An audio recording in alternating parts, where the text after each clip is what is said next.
प्रसिद्ध फिल्म अदाकारा रानी मुखर्जी को आज कौन नहीं जानता है। इनके पिता राम मुखर्जी फिल्म निर्देशक थे और माता गायिका थी। बचपन से ही इन्हें फिल्मी परिवेश मिला था और फिल्म इनके रग रग में बसा था। मादा ऐसा कि अकेले दम पर फिल्मों को हिट करा दे। कई फिल्म फेयर अवार्ड भी इन्होंने जीते थे। बावजूद इसके रानी मुखर्जी फिल्मों में नहीं आना चाहती थी। आखिर वे क्यों कर फिल्मों में आई और ये रानी मुखर्जी जिसके एक से एक अच्छी फिल्में समाज को दी है, वो नहीं दे पाती अगर उनकी माँ ने बचपन में इन्हें पहचाना नहीं होता, क्योंकि जन्म के साथ ही इनका अदला बदली हो गई थी। आइए जानते हैं इनके जीवन से जुड़ी हुई कुछ रोचक प्रसंग। रानी मुखर्जी का जन्म 21 मार्च 1978 ईस्वी को मुंबई के एक अस्पताल में हुआ था। जन्म के समय एक झलक इनकी मां कृष्णा मुखर्जी को इन्हें दिखाया गया था और फिर उन्हें किड्स वार्ड में ले जाया गया। कुछ देर बाद जब नर्स ने कृष्णा मुखर्जी को बच्ची लाकर सौंपा तो उसे देखते ही उसकी मां को शक हो गया और वह उसने गौर किया तो उसे पता चला कि बच्ची की आंखें गहरी भूरी नहीं है।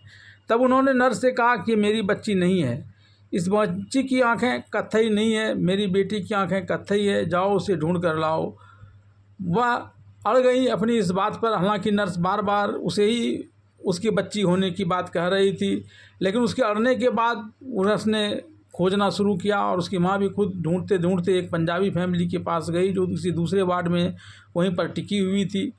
तब रानी मुखर्जी को लेकर उसकी माँ आई, उसने सारी बात उस पंजाबी दंपत्ति को भी बताया। तब किसे पता था कि वही रानी मुखर्जी जो बदली गई थी बचपन में ही स्टारडम को हासिल कर लेगी। रानी मुखर्जी फिल्मी परिवार से थी। 10वीं के बाद से रानी मुखर्जी ने ओडिसी डांसिंग की ट्रेनिंग भी ली थी। बचपन में रानी मुखर्जी अमिताभ बच्चन, माधुरी दीक्षित, श्रीदेवी, आमिर खान की फ़ैन भी हुआ करती थी।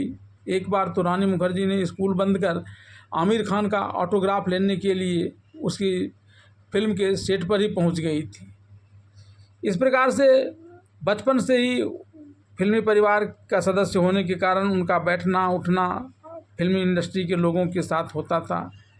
एक बार रानी मुखर्जी पर सलमान खान के पिता सलीम खान की नज़र पड़ी तो उन्होंने रानी को अपने फिल्म आ गले लग जा का ऑफ़र दिया, लेकिन 16 साल की रानी मुखर्जी ने तब उसे एकदम से ठुकरा दिया था। उसने फिल्म में न जाने की बात कही थी। लेकिन रानी महज 18 साल की ही थी जब उनके पिता की बाईपास सर्जरी हुई। पिता की तबीयत बिगड़ने लगी तो उन्होंने काम करना लगभग बंद कर दिया था। ऐसे में रानी मुखर्जी ने परिवार की जिम्मेदारी उठाने का फैसला किया और ठीक उसी समय सलीम खान ने फिर उन्हें अपनी दूसरी फिल्म राजा की आएगी बारात का ऑफ़र दिया। तो नहीं चाहते हुए भी मां के मनाने पर अपने परिवार की खातिर रानी मुखर्जी ने उस ऑफ़र को एक्सेप्ट कर लिया, जबकि उन्हें अभिनय में जरा सी भी दिलचस्पी नहीं थी। जब रानी मुखर्जी का पहला स्क्रीन टेस्ट हुआ और उसकी मां ने उस स्क्रीन टेस्ट को देखा तो उन्होंने प्रोड्यूसर से कहा कि मेरी बेटी को फिल्म में मत लेना। जब रानी ने फिल्म राजा की आएगी बारात के लिए स्क्रीन टेस्ट दिया था तब उन्हें एक्टिंग की कोई समझ नहीं थी और बड़ी घबराहट में उसने ख़राब टेस्ट दिया था। और उस क्लिप को देखकर उसकी मां कृष्णा मुखर्जी ने प्रोड्यूसर से उस बेटी को फिल्म में कास्ट नहीं करने की बात कही थी, क्योंकि उसे डर था कि उसकी फिल्म पिट जाएगी। लेकिन प्रोड्यूसर ने रानी मुखर्जी को मौका दिया और उन्हें फिल्म राजा की आएगी बारात में रेप विक्टिम माला का रोल मिल गया। उसकी शादी फिल्म में एक रेपिस्ट से करवा दी जाती है और इसी के साथ रानी ने पिता के प्रोडक्शन में बनी बंगाली फिल्म बी एर फूल में भी काम किया था। रानी मुखर्जी की फिल्म राजा की आएगी बारात और बी एर फूल दोनों 18 अक्टूबर 1996 में एक ही दिन रिलीज हुई। जिस दिन फिल्म रिलीज हुई उस दिन रानी मुखर्जी के पिता राम मुखर्जी अस्पताल में भर्ती थे। उनका बाईपास सर्जरी होना था, लेकिन वो जिद करने लगे कि रानी की फिल्म देखे बिना वो सर्जरी नहीं कराएंगे। तब रानी ने उन्हें मना किया और कहा कि जैसे ही वे हॉस्पिटल से निकलेंगे सीधे गेयटी सिनेमा जाएंगे और फिल्म देखेंगे। जब वे हॉस्पिटल से डिस्चार्ज हुए तो व्हील चेयर से ही सीधे थिएटर पहुंचे और थिएटर में रानी के दमदार डायलॉग सुनकर हर कोई जहां तालियां बजा रहा था वहीं उनके पिता राम मुखर्जी ज़ोर ज़ोर से रो रहे थे। फिल्म राजा की आएगी बारात बॉक्स ऑफिस पर कोई खास कमाल नहीं दिखा सकी, जिससे रानी काफ़ी निराश हो गई और मान लिया कि फिल्मी दुनिया में उनकी दाल नहीं गलने वाली, और इसी विचार के साथ उन्होंने फिर कॉलेज जाना शुरू कर दिया। कुछ समय बाद इस फिल्म के लिए रानी को स्क्रीन अवार्ड में बेहतरीन अभिनय के लिए स्पेशल ट्रॉफी दी गई थी। इसके बाद अपनी कज़न काजोल से प्रेरित होकर रानी ने भी फिल्म इंडस्ट्री में कैरियर बनाने का फैसला कर लिया।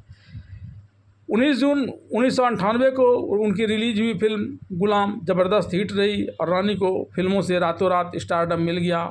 इस फिल्म में लगभग सभी गाने चार्ट मास्टर रहे थे, लेकिन सबसे ज़्यादा चर्चा में रहा था आती क्या खंडाला। इस गाने के ओपनिंग सीन में जुबान से माचिस बुझाते हुए आमिर को कई नौजवानों ने कॉपी किया था। ये गाना बॉलीवुड में ट्रेड सेंटर बन गया था। हालांकि इसी गाने पर ईव टीजिंग को बढ़ावा देने का आरोप भी लगा था, जिसमें लफंगे लड़कियों को इसी गाने की लाइन आती क्या खंडाला गाकर छेड़ा करते थे। कहा जाता है कि रानी मुखर्जी बचपन में कहा करती थी कि अगर मौका मिलेगा तो अमिताभ बच्चन से शादी करूंगी, और बाद में अमिताभ बच्चन के साथ उन्हें फिल्म करने का 2001 में मौका भी लगा, कभी खुशी कभी गम में। हालांकि उन्होंने उस फिल्म में कैमियो रोल प्ले किया था। इसके बाद दोनों वीर जारा, ब्लैक, बंटी और बबली, कभी अलविदा ना कहना, बाबुल में भी साथ साथ नज़र आ चुके हैं। लेकिन तब तक रानी मुखर्जी बड़ी हो चुकी थी और वे हर चीज़ों का अर्थ समझने लगी थी। बचपन की बातों को याद कर वे अक्सर खूब हंसा करती थी। बात रानी मुखर्जी की पर्सनल लाइफ की करें तो रानी मुखर्जी ने मशहूर फिल्म डायरेक्टर आदित्य चोपड़ा से शादी की। आदित्य और रानी की शादी वर्ष 2014 में हुई थी। कपिल की शादी को 10 साल हो चुके हैं और रानी और आदित्य को एक बेटी भी है जिसका नाम अदिरा चोपड़ा है।